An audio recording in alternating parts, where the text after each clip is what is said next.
Boa tarde, pessoal. Sejam bem-vindos para mais um Astronomia ao Meio-Dia. Hoje a gente vai ter um tema um pouquinho diferente, que é de cosmologia teórica, com o nosso convidado que é aluno aqui do IAG. E aqueles lembretes que a gente sempre faz no começo da Astronomia ao Meio-Dia, né? Não deixem de preencher o formulário. A pesquisa é muito importante para a gente fazer um levantamento de dados. Se vocês quiserem receber o certificado, peguem um QR Code e preencham outro formulário também, você precisa ter os dois para poder receber esse certificado. Pessoal do YouTube também, os links vão ser enviados aí no chat para vocês, então não deixem de preencher também e de curtir o canal e de fazer as suas perguntas que a gente vai fazer lá no final da palestra. Então, introduzindo o nosso palestrante, hoje é o Pedro Eleutério. Ele é formado bacharel em Física pela Universidade Federal de Minas Gerais e ele é mestre também aqui em Ciências pelo IAG, na USP, e também, hoje em dia, atualmente, ele está fazendo o seu doutorado, continuando aí o que ele estava estudando no seu mestrado, e ele, basicamente, sua pesquisa é baseada em modelos alternativos de cosmologia. Então, hoje ele vai vir falar um pouquinho sobre isso que ele fez durante o seu mestrado e o que ele está fazendo agora no doutorado dele. Então, com você. Bom dia para todo mundo, agora que eu já fui apresentado, né? Primeira coisa, antes de tudo, agradecer pela oportunidade de estar aqui falando com vocês, né, fazendo divulgação de ciência, que é uma coisa muito importante. E eu vou apresentar, então, uma palestra com esse título, uma alternativa ao lambda CDM, cosmologias com decaimento do vácuo. O título é um pouquinho misleading, porque, na verdade, eu vou primeiro fazer uma pequena introduçãozinha sobre a história da gravitação, como que a gente sai da gravitação clássica, da gravitação newtoniana, para a relatividade geral. Depois eu vou falar um pouco da cosmologia do modelo padrão, e aí só no final da apresentação é que eu vou de fato discutir esse modelo alternativo com decaimento do vácuo. A ideia aqui é tentar dar uma visão completa do que é a área de pesquisa em cosmologia e quais são os problemas, as ferramentas que a gente usa e as observações que a gente usa. Então, começando com um panorama histórico bem rápido, a primeira teoria de gravitação que a gente tem vem de Newton. Ele publica a primeira versão do livro Principia em 1713, e nesse livro, entre outras coisas, todas muito importantes de mecânica clássica, dinâmica de corpos, enfim, a mecânica clássica como um todo, ele fala também sobre gravitação universal, sobre a lei de gravitação clássica, né? Então, nessa lei de gravitação, a gravidade é uma força atrativa, por isso esse sinal negativo, e que vai depender da massa dos dois corpos que estão se atraindo, né? A gente está falando como se fosse um corpo com massa m1, um corpo com massa m2. Depende, então, do produto dessas massas e da distância entre eles. Esse Rzinho ao quadrado é a distância entre eles elevado ao quadrado. E esse G é a constante de gravitação, que é o que dá a proporcionalidade entre a força e essa razão das massas pela distância, né? Utilizando então a teoria de gravitação dele com as teorias com mecânica clássica, ele demonstra então as leis de Kepler, que foram leis obtidas empiricamente através de observações por Kepler. As três leis são a lei das órbitas, que é a órbita de um corpo ao redor do Sol, de um planeta ao redor do Sol, é descrito por uma elipse e não uma esfera. Então, bom, aqui está um pouquinho exagerada essa elipse, porque, na verdade, é praticamente uma esfera, né, a órbita dos planetas, mas é uma elipse.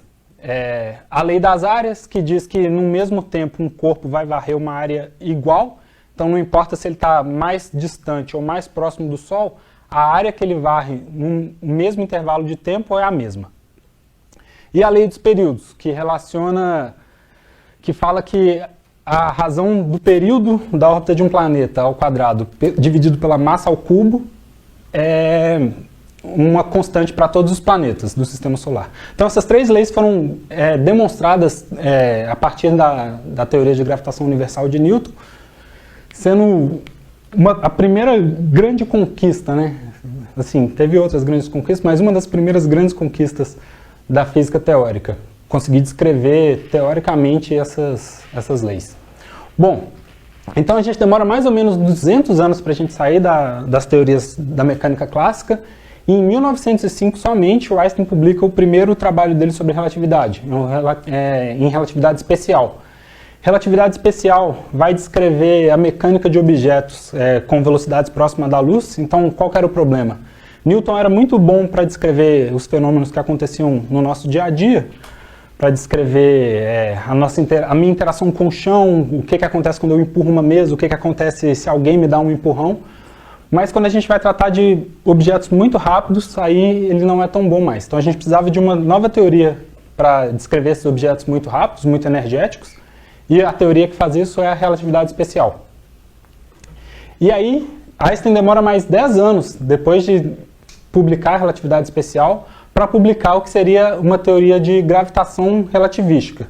Então só em 1915 ele publica o artigo que fala sobre a teoria da relatividade geral.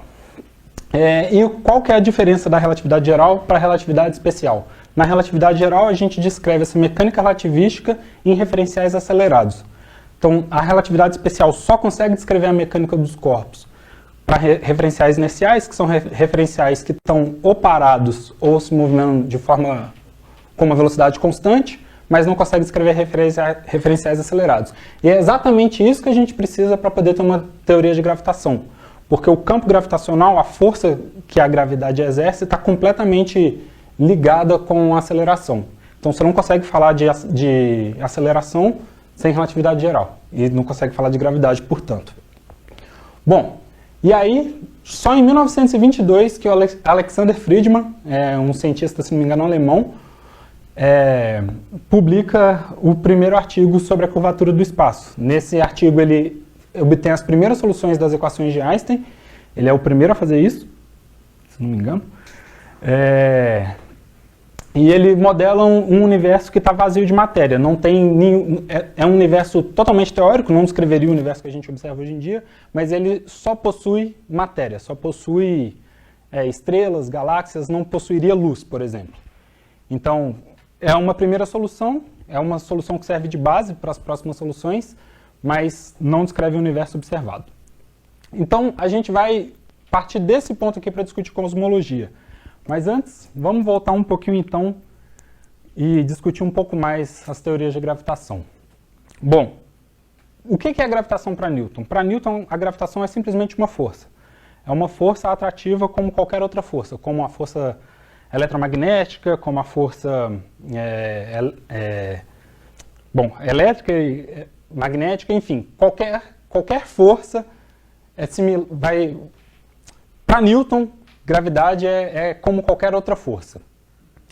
Além disso, quando a gente está falando de mecânica clássica, a gente tem uma coisa importante que é a transformação de referenciais inerciais é dada pelas transformações de Galileu. O que são então referenciais inerciais? Um referencial é como se fosse um ponto de vista para descrever as leis físicas.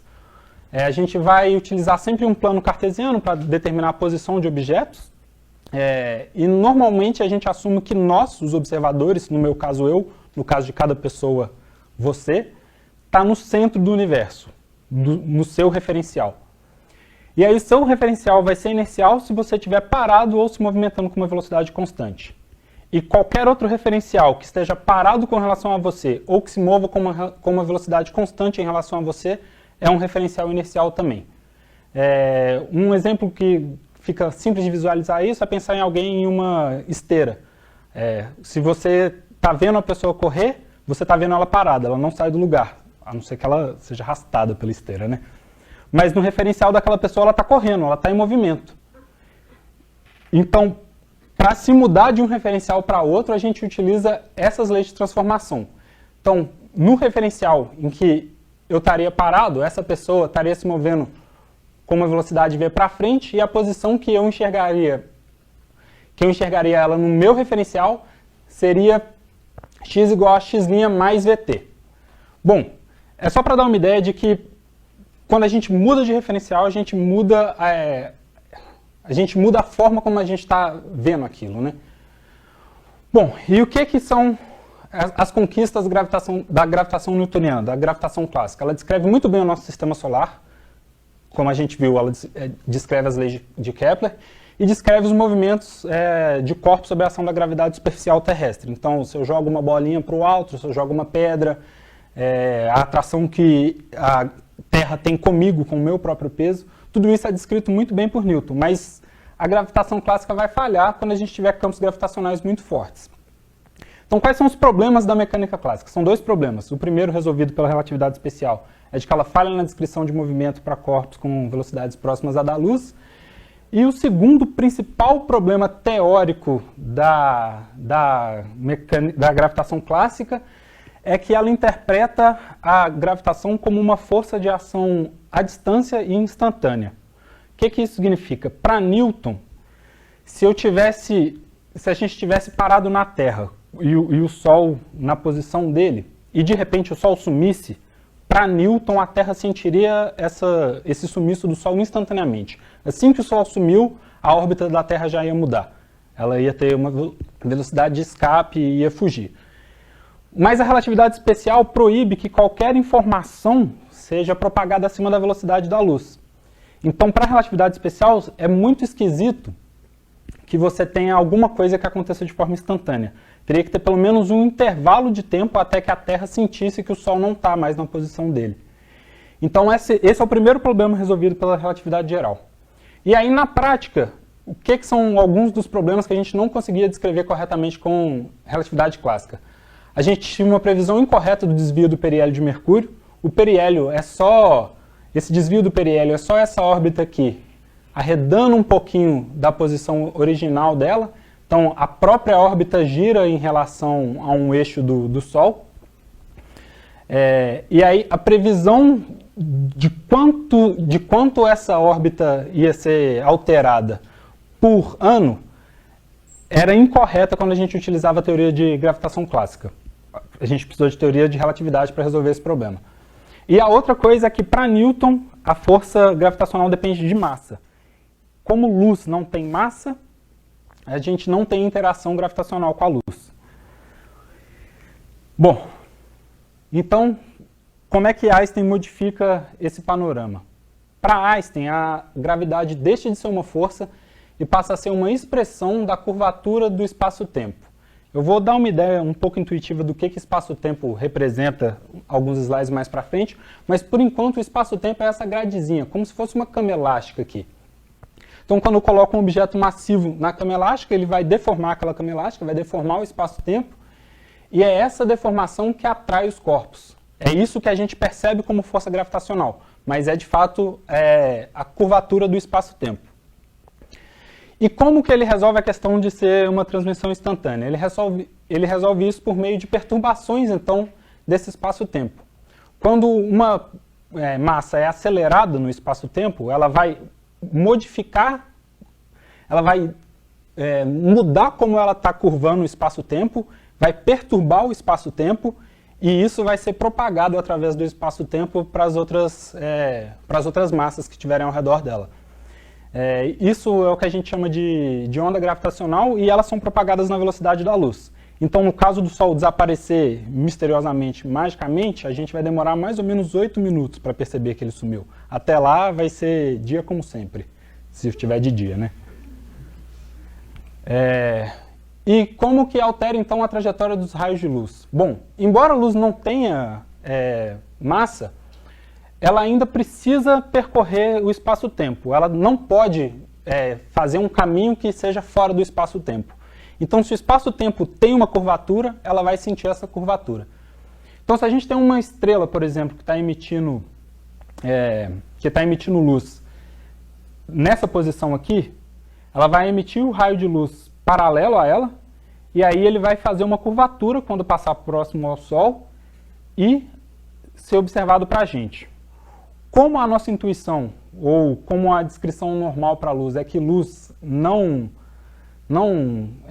se curva, ela vai ser projetada numa outra posição no céu. Essa imagem aqui vai ser a imagem que a gente vai observar da Terra, mas não é a posição real do objeto. Essa posição está sendo modificada devido à interação gravitacional da luz com o campo dessa massa. Bom, muito legal, dei a ideia intuitiva de como que relatividade geral descreve a gravitação, mas o que é a equação que faz isso? Qual é a equação matemática que faz essa descrição?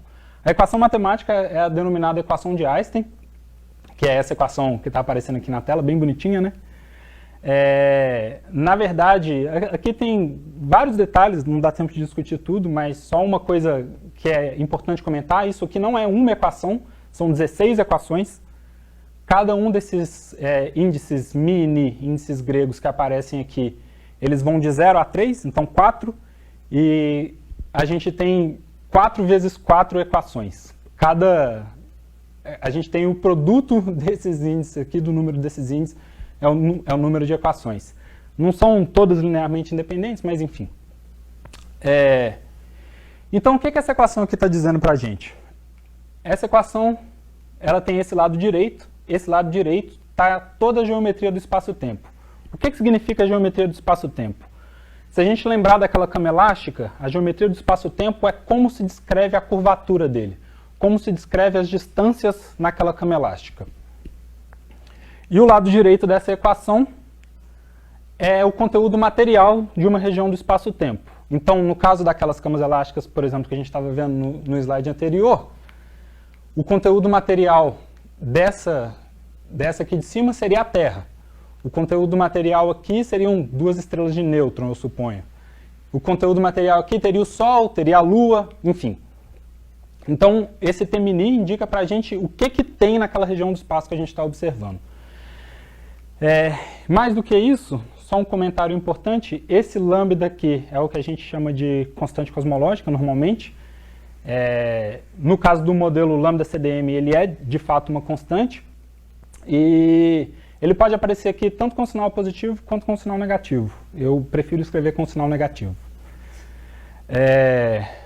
E o que essa equação então diz para a gente como um todo? Ela fala para a gente como que o lado esquerdo dessa equação, que é a geometria, diz para a matéria, para o lado direito, como que ela deve se movimentar, e a matéria diz para o espaço como que ele deve se curvar. Então, um informa o outro. E a forma como o espaço é modificado pela componente material que tem ali vai alterar a trajetória de outras partículas que estejam ali perto. Então, tem uma interação entre o espaço-tempo e qualquer componente presente nele.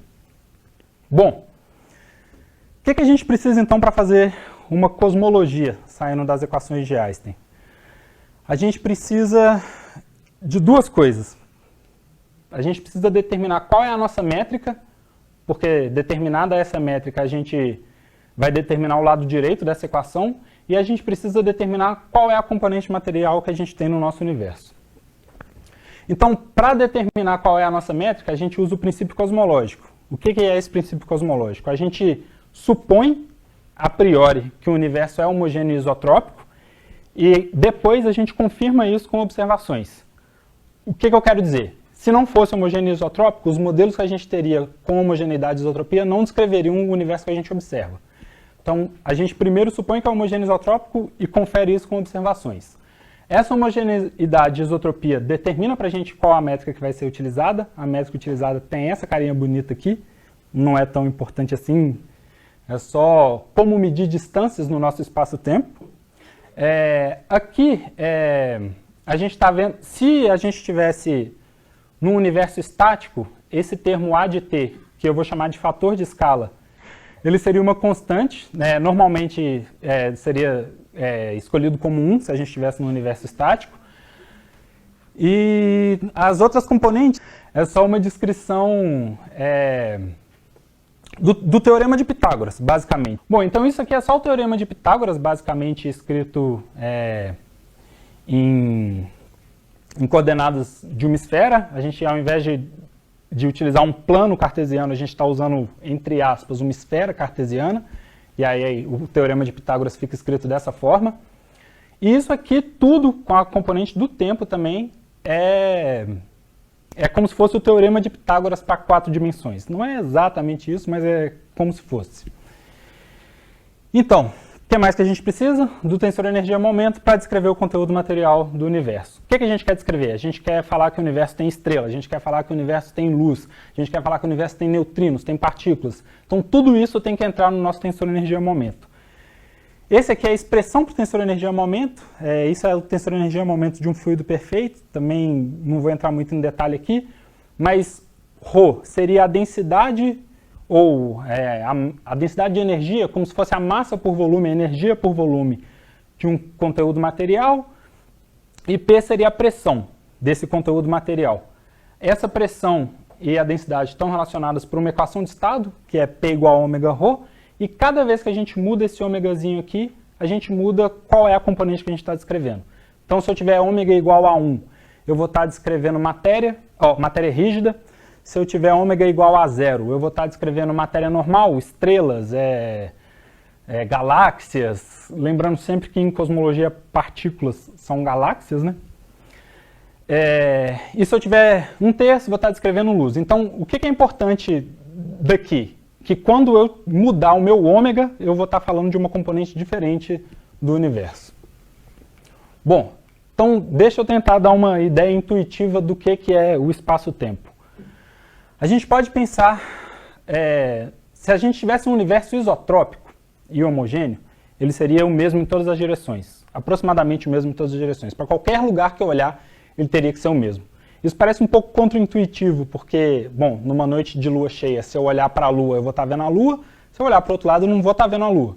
Então não é a mesma coisa que está aparecendo ali no céu, mas é porque isso é uma escala muito, muito pequena para a cosmologia. Então quando a gente estiver tratando de escalas muito maiores que o Sistema Solar, muito maiores que a nossa galáxia, muito maiores do que alguns punhados de galáxias juntas, a gente vai estar tratando de cosmologia. E aí, quando a gente estiver nesse limite, a gente vai ter basicamente um universo igual para qualquer lugar que você olhe. Então, se a gente cortasse uma fatia quadrada desse universo, aqui podia ser um cubo, né? Estendendo ali para trás. Mas, para pensar só no 2D, se a gente cortasse uma fatia desse universo, a gente teria cada pontinho desse aqui representando uma galáxia. Então, eu nomeei essa galáxia de A e essa galáxia de B. E o que eu quero dar a ideia é que quando aquele A de T muda na nossa métrica, ele permite que o universo se expanda. Então, de um tempo para outro, com a passagem do tempo, o tamanho do nosso universo vai aumentar. Mas a galáxia A e a galáxia B ainda vão estar à mesma distância uma da outra que elas estão de qualquer outra galáxia próxima delas nessa grade. Então, o que isso quer dizer? A gente pode fixar as galáxias como um referencial para fazer as medidas e a expansão vai ser dada pelo nosso termo A de T. Então, embora as galáxias estejam fixas na nossa grade, a distância física entre elas continua aumentando. E aí o espaço-tempo é como se fosse essa grade gerada por esse posicionamento das galáxias. É como se fosse. Fisicamente não é isso, mas é só para dar uma ideia intuitiva do que o espaço-tempo está tentando representar. E isso aqui está incluído, por exemplo, a lei de Hubble, né, que eu vou falar um pouquinho mais à frente, mas ela sai dessa ideia. Bom, o fato do universo estar expandindo e dessa distância física entre as galáxias estarem aumentando causa alguns efeitos que são perceptíveis. Então, o primeiro deles é o que a gente chama de redshift cosmológico. O que é o redshift cosmológico? Ele é a mudança no comprimento de onda ou na frequência da luz emitida por uma estrela ou uma galáxia, devido a essa expansão do universo. Isso tem uma analogia completa com o efeito Doppler que a gente estuda normalmente, estuda até no ensino médio, né, na escola mesmo. Então, se a gente tivesse, por exemplo, um exemplinho bem básico em que a gente está na rua e está passando uma ambulância, se essa ambulância está se aproximando de você, você vai ouvir a sirene dela com uma frequência mais alta. Eu não vou tentar imitar o barulho de uma sirene aqui, porque isso seria horrível. Mas se ela estiver se afastando de você, você vai estar escutando isso com uma frequência mais baixa. E é a mesma coisa que acontece com a luz. Como o universo está expandindo, aquelas distâncias estão aumentando. Então, um raio de luz que saia da galáxia A até a galáxia B, ele vai ter o comprimento de onda dele alargado à medida que ele viaja pelo espaço-tempo. Como o próprio espaço-tempo está alargando, ele alarga a distância entre duas cristas no comprimento de onda da luz. E aí, para isso, a gente dá o nome de redshift cosmológico, a gente denota isso pela letra Z. E aqui está só a relação dele com o fator de escala. Também não precisa preocupar demais com isso. Mas o que é importante falar? É importante falar que existem vários tipos de redshift em astronomia. Qualquer corpo que tem alguma velocidade com relação à Terra, se ele emite luz, a luz dele vai ter um redshift que é intrínseco a essa velocidade que ele tem em relação à Terra. Esse redshift cosmológico é o redshift devido só à expansão do universo, que não está levado em conta a velocidade dessa galáxia, por exemplo, a velocidade que ela tenha em relação ao plano de fundo das galáxias. Então, esse aqui é o redshift cosmológico.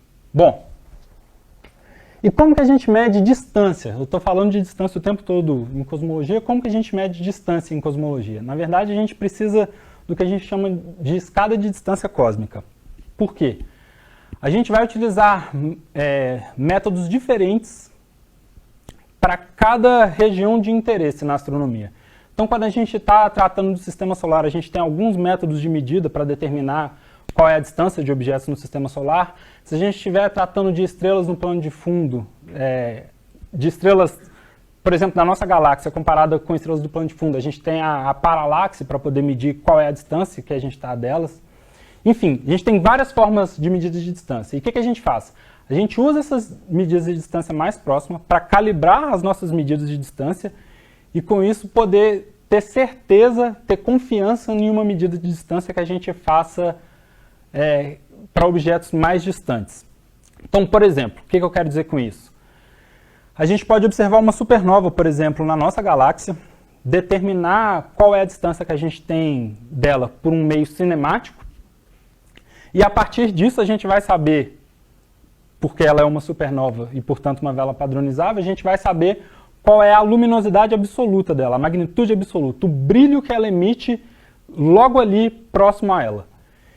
E sabendo a razão desse brilho que ela emite, quando a gente está bem próximo a ela, com o brilho que chega até nós na Terra, que é o que a gente mede nos nossos telescópios, a gente consegue determinar qual é a distância que ela está de nós. E a essa distância, a gente dá o nome de distância de luminosidade. Por que a gente precisa de medidas mais próximas? Porque a gente usa essas medidas mais próximas para descobrir qual é esse brilho absoluto dela, e depois a gente usa esse brilho absoluto para determinar distâncias. Então, por isso que a gente precisa fazer as medidas mais próximas para depois conseguir fazer as medidas mais distantes. Beleza. Então, agora a gente tem quase tudo que a gente precisa para falar de cosmologia. Então, a gente, com a nossa métrica, com o nosso tensor energia-momento, a gente consegue resolver as equações de Einstein.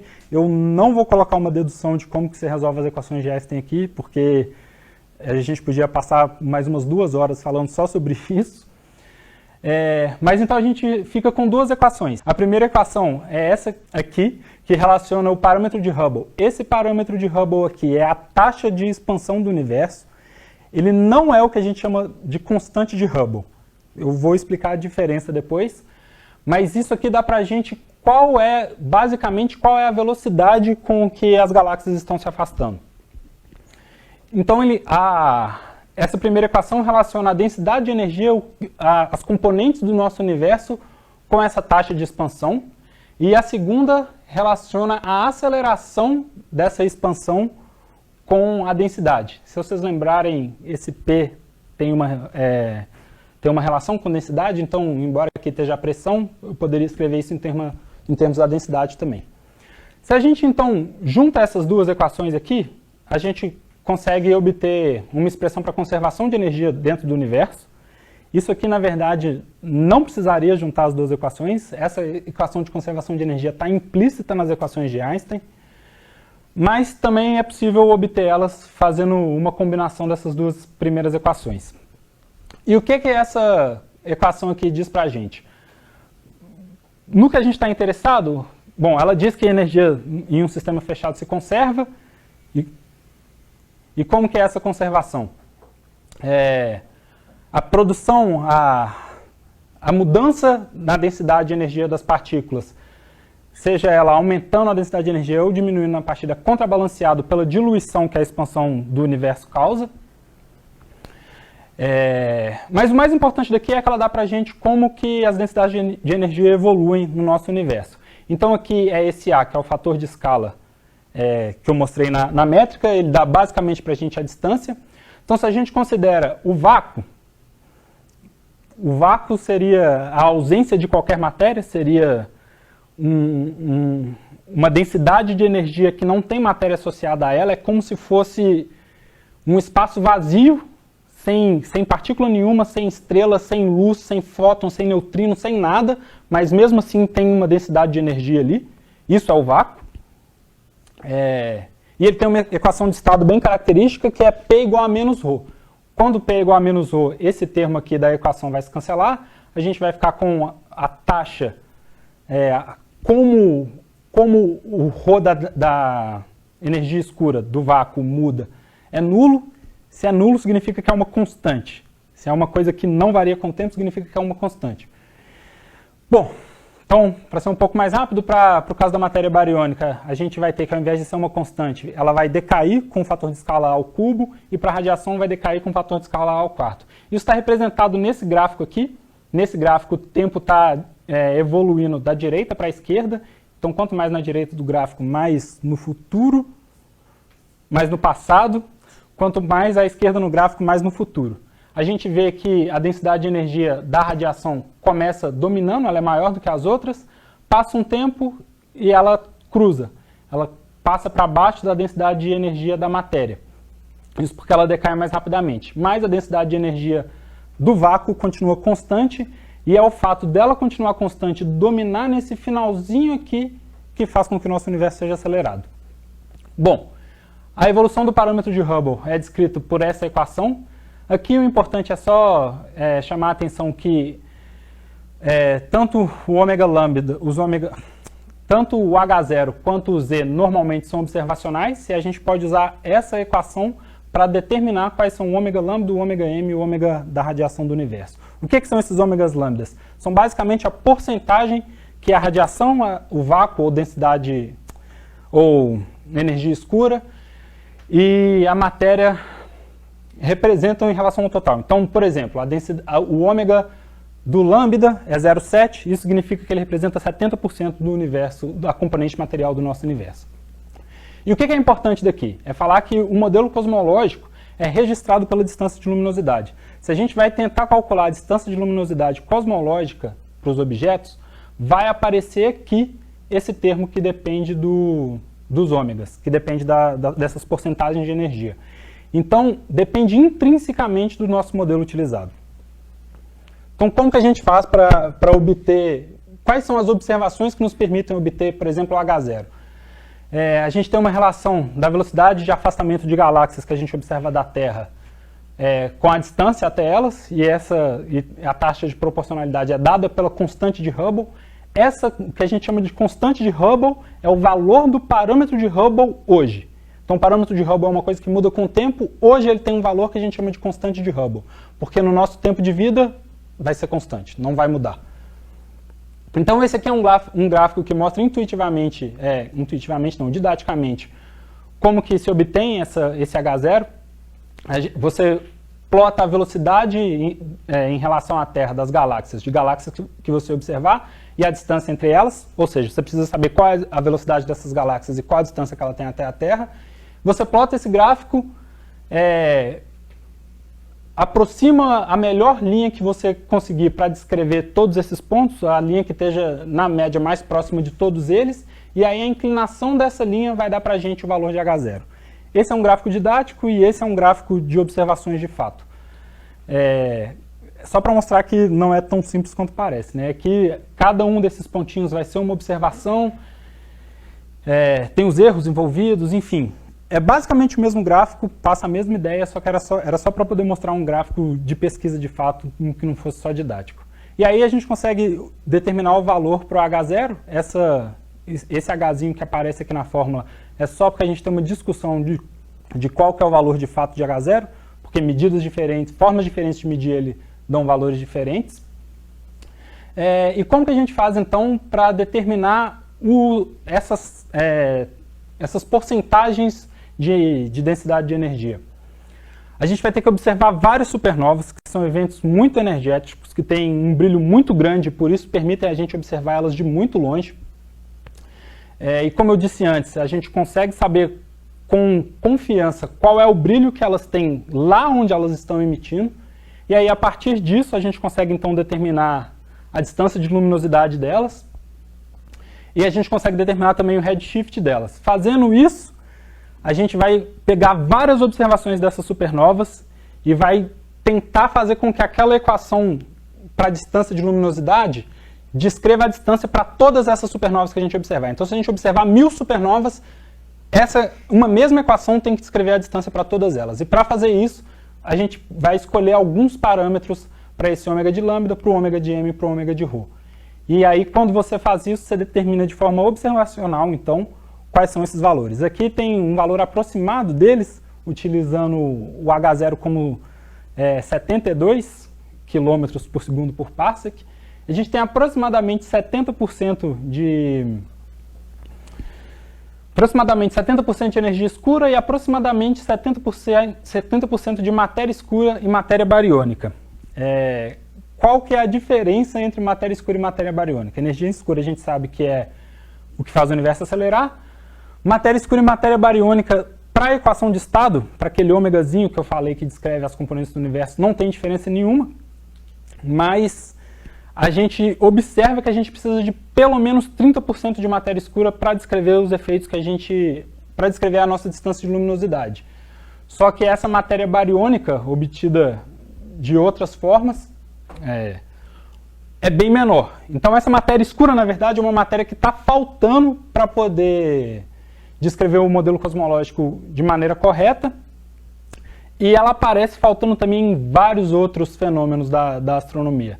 Eu não vou discutir eles aqui, mas aparece em merger de galáxia, quando duas galáxias estão se chocando, aparece na curva de rotação de galáxias, enfim.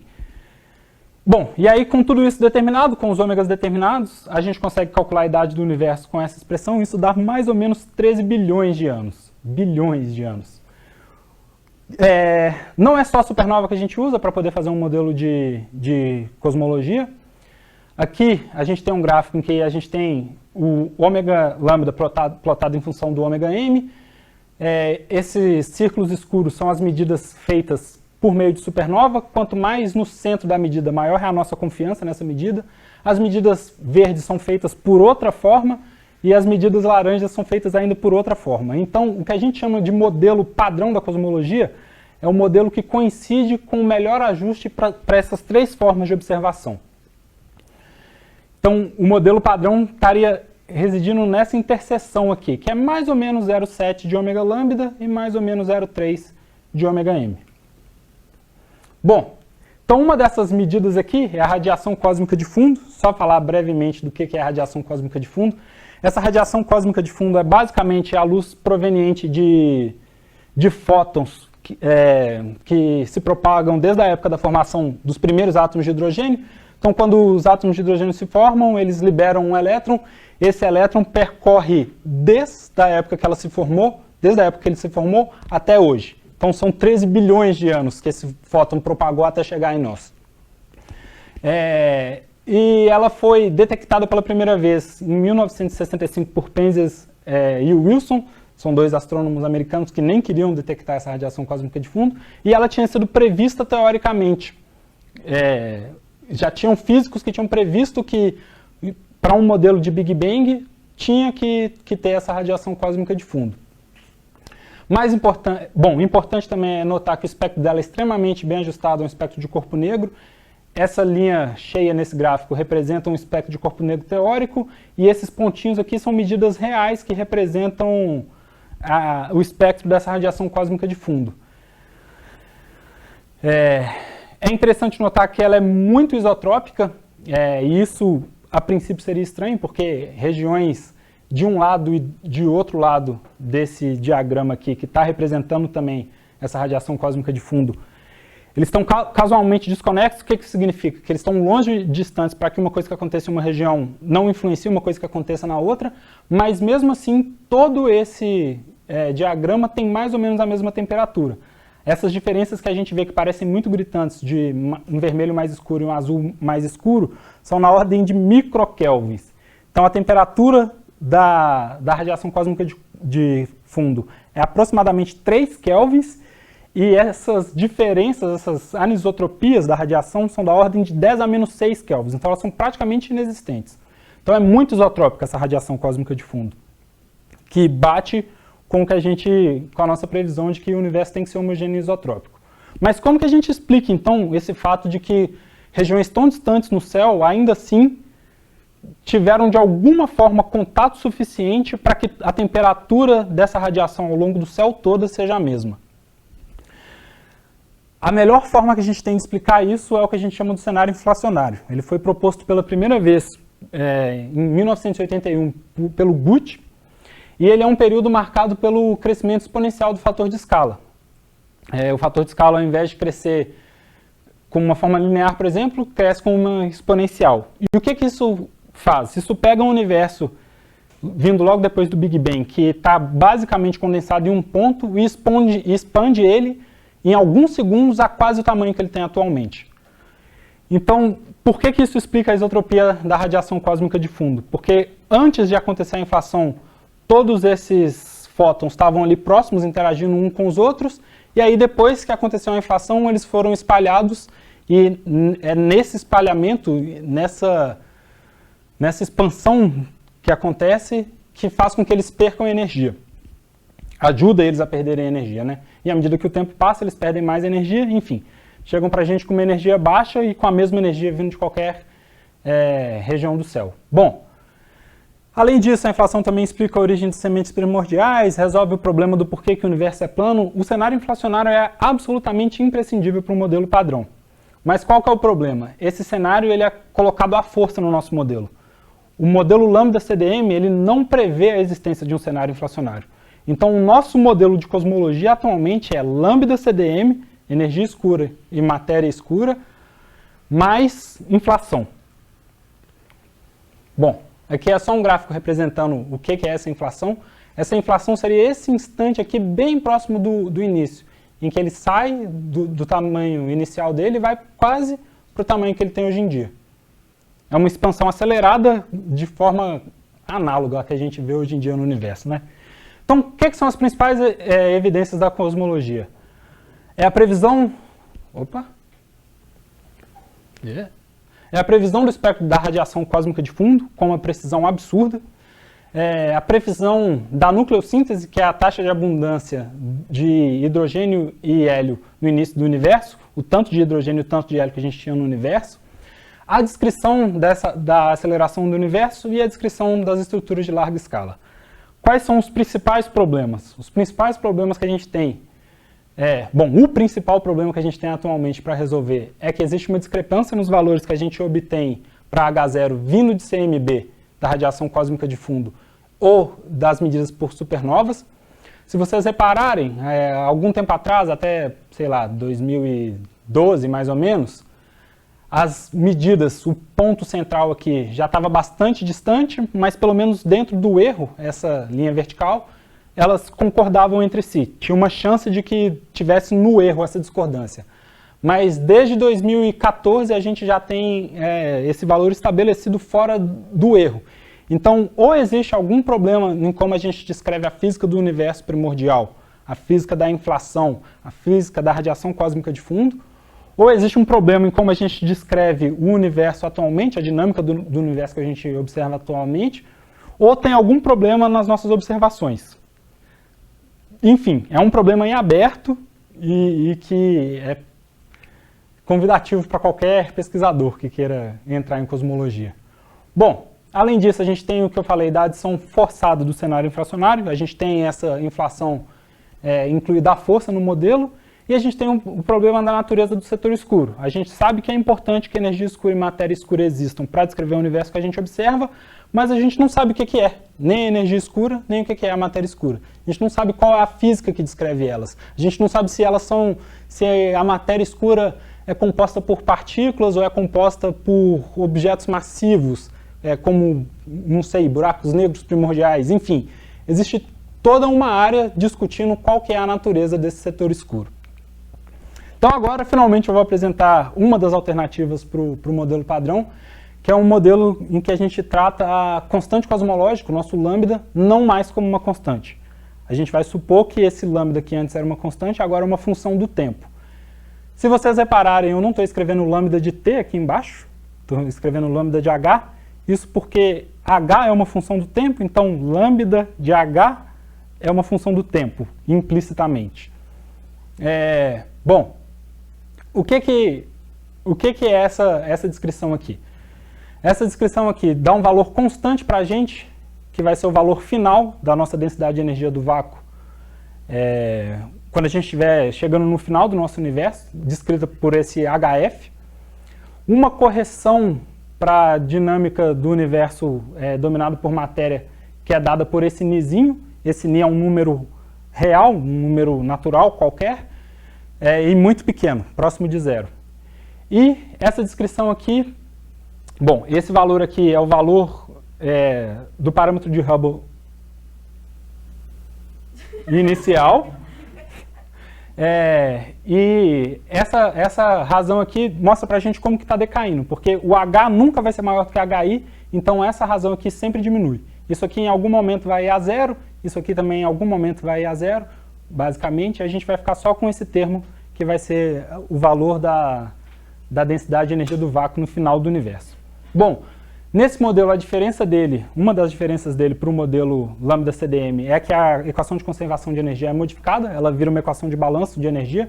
Isso está dizendo para a gente que a taxa de variação da densidade de energia, ou da densidade de energia do vácuo, da densidade de energia da energia escura, a taxa de variação dela está relacionada com a taxa de variação das outras componentes materiais, como radiação e matéria. E isso, em outras palavras, quer dizer que vácuo está produzindo radiação, está produzindo matéria. Quando a gente diminui a densidade de energia do nosso vácuo, a gente aumenta a densidade de energia de alguma componente material. Isso quer dizer que o vácuo está produzindo matéria. É importante falar também que esse é um modelo fenomenológico. Eu não estou descrevendo qual é a física por trás desse decaimento, como que ele está fazendo isso, se é um processo quântico, enfim, não estou descrevendo isso. Estou só falando, estou propondo essa lei e vendo o que isso acarreta nos modelos de cosmologia. E, só para deixar claro, não sou eu que propus essa lei. Aqui a gente vai estar vendo só como que muda a densidade de energia do vácuo e a densidade de energia da radiação. Esses dois gráficozinhos embaixo são a energia da radiação, os dois gráficozinhos de cima são do vácuo. Vamos concentrar só no preto e no vermelho, que são para o caso n igual a 2. A gente começa com um universo que tem basicamente só vácuo, 1. Esse 1 representa a divisão da densidade de energia pela densidade de energia inicial. Então toda a densidade de energia no início do universo está no vácuo. À medida que o tempo passa, essa densidade de energia diminui, e à medida que ela diminui, a densidade de energia da radiação aumenta. Até um momento em que elas se cruzam, e aí nesse momento aqui em que elas se cruzam, a densidade de energia da radiação volta a decair, devido à diluição mesmo da radiação. Bom, essa aqui é a lei que descreve elas, eu não sei se vocês vão lembrar, mas se a gente tomar ni igual a zero aqui, a gente obtém basicamente a mesma descrição que a gente tinha para o lambda CDM. E essa aqui é a descrição para a era da matéria, que é como que o parâmetro de Hubble muda com redshift no modelo lambda CDM. Aqui é no modelo com o lambda de H. De novo, se a gente tomar ni igual a zero aqui, a gente vai obter exatamente as expressões de cima.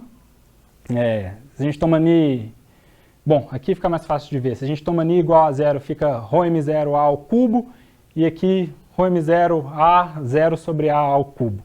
Esse A0 aqui, nessa equação, eu escolhi como 1, parametrizei como 1. Bom, enfim. Então, o que acontece para a dinâmica da era da matéria desse modelo? Tem uma correção muito pequena da ordem de ni nas nossas expressões para as densidades de energia e para a evolução do parâmetro de Hubble. De novo, ni é muito pequeno, é da ordem de 0. E aí, o que são os pontos de interesse desse modelo?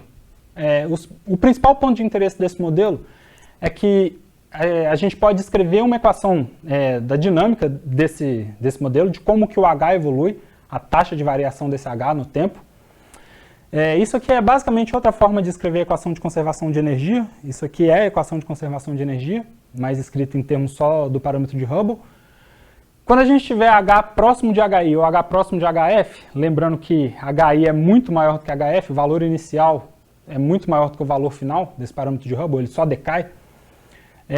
Quando a gente tiver algo próximo de HI, esse termo aqui vai sumir, esse termo aqui vai ser 1, então todo esse segundo termo é 0, a gente fica que H ponto é igual a 0, H ponto ser igual a 0 fornece para a gente uma época de expansão exponencial do fator de escala. Quem é da física e quiser demonstrar isso, é super fácil de demonstrar, não é nem um pouquinho difícil.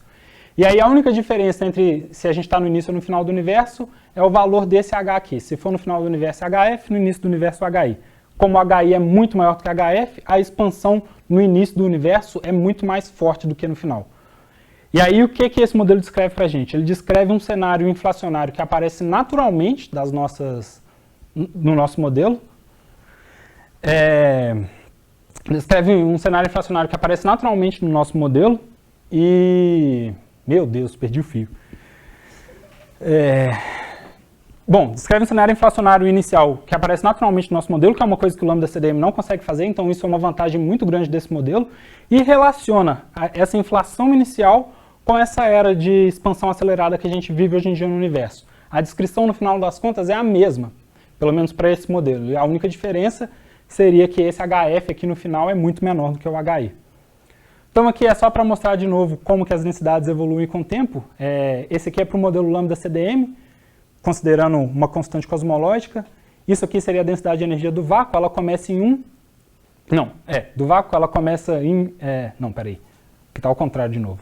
Aqui é passado nesse universo, aqui é futuro. Então da direita para a esquerda a gente vai do passado para o futuro. Então a gente começa com uma era de dominância da matéria ou da radiação. Basicamente toda a energia do universo está na matéria ou na radiação.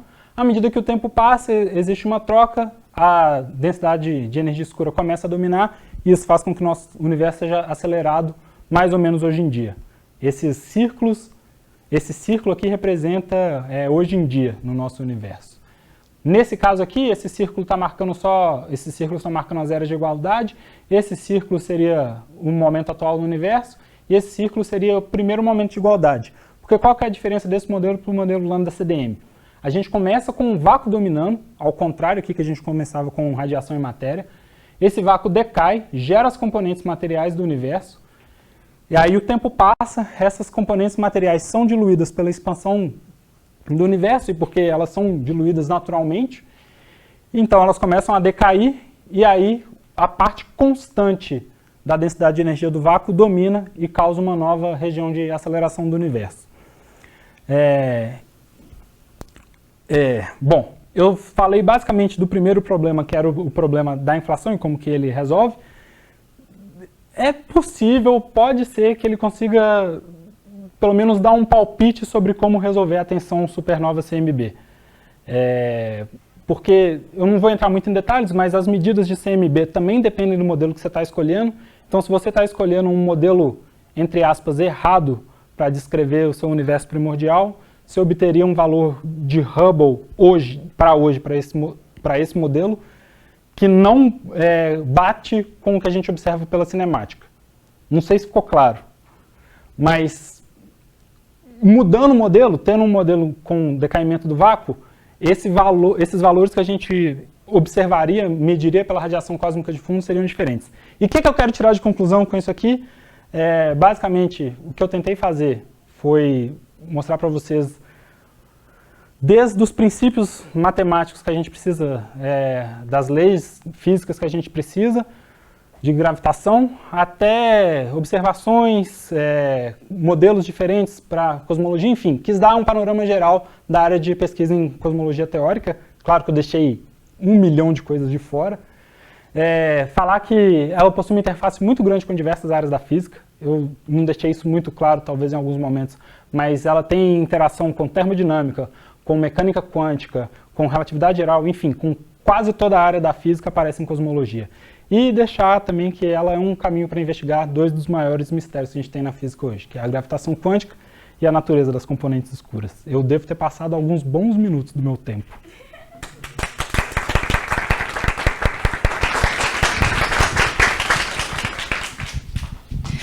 Muito obrigada pela sua excelente palestra. Tudo bem passar o tempo, porque afinal de contas a tecnologia não está a nosso favor hoje.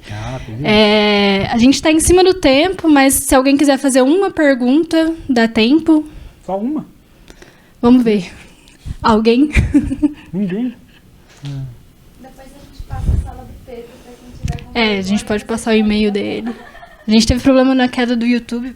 A gente faz. No YouTube, mas enfim, né? Bom, tem uma pergunta aqui no YouTube do Elvis Moreira. A pergunta é o seguinte: a constante cosmológica, mesmo no lambda CDM, assume valores distintos ao longo da evolução do universo? Não? Digo, o seu valor quando o universo tinha apenas 3 bilhões de anos é distinto do atual? Na verdade, vai depender um pouquinho do que você está falando. Quando a gente fala de constante cosmológico, que vem na nossa cabeça, deixa eu só chegar aqui. O que vem na nossa cabeça quando a gente fala de constante cosmológica é esse lambda. O valor desse lambda é fixo, esse lambda não vai mudar. O universo pode passar quantos anos forem e esse lambda vai permanecer constante. Mas se a gente for olhar a densidade de energia escura, essa densidade de energia escura vai variar com o tempo. Mais alguma pergunta, pessoal?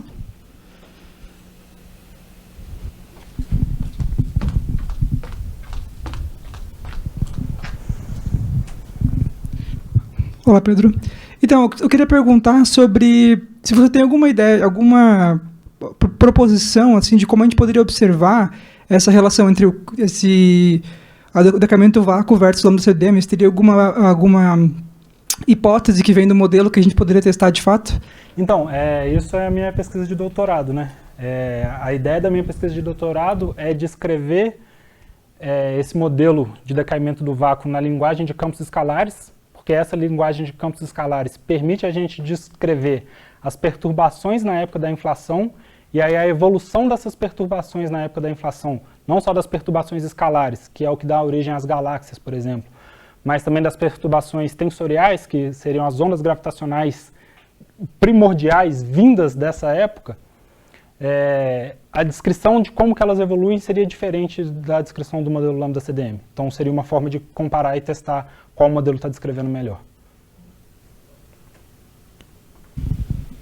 Então é isso, gente. Se ninguém mais tiver uma pergunta, podemos encerrar. Muito obrigada pela participação de vocês, pela sua participação também. Vamos agradecer de novo. Boa tarde. Bom almoço para vocês. A gente tem a próxima palestra, só para anunciar. Vai ser sobre atividades solares e os eventos que observamos, da professora Vera. E a gente vai ter a participação especial do Dino, que é do Clube de Astronomia de São Paulo, que ele vai fazer uma observação do Sol. Então, a gente vai ter mais um atrativo aí na semana que vem. Então, compareçam. Muito obrigada.